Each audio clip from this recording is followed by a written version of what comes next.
Africa से आने वाली पत्थरों की कीमत हमारी एक्सपेक्टेशंस के मुताबिक है। पहली खेप भेजने की तारीख तय हो गई? बिल्कुल, अगले महीने। ये तो बहुत जल्दी है। फाइल में कुछ कमी है। जब असल पत्थर आ जाएंगे तो अगले मरहले पर चलेंगे।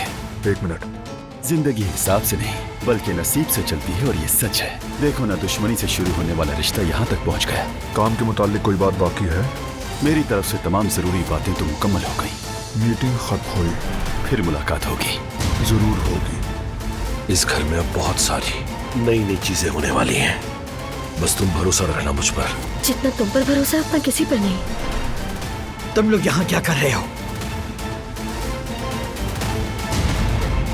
दारिया के शेयर से मुताल्लिक खबर आई है। बारान को पता चल गया है कि शेयर्स नीचे गए हैं। वो ये जानना चाहता है कि किसने खरीदे हैं। नहीं चाहता कि हमारी कंपनी के शेयर्स किसी गैर के हाथों में हो। तुम इतना परेशान क्यों हो रहे हो बारान? शेयर्स किसी गैर ने नहीं खरीदे। खरीदने वाला भी एक काराबे ही है।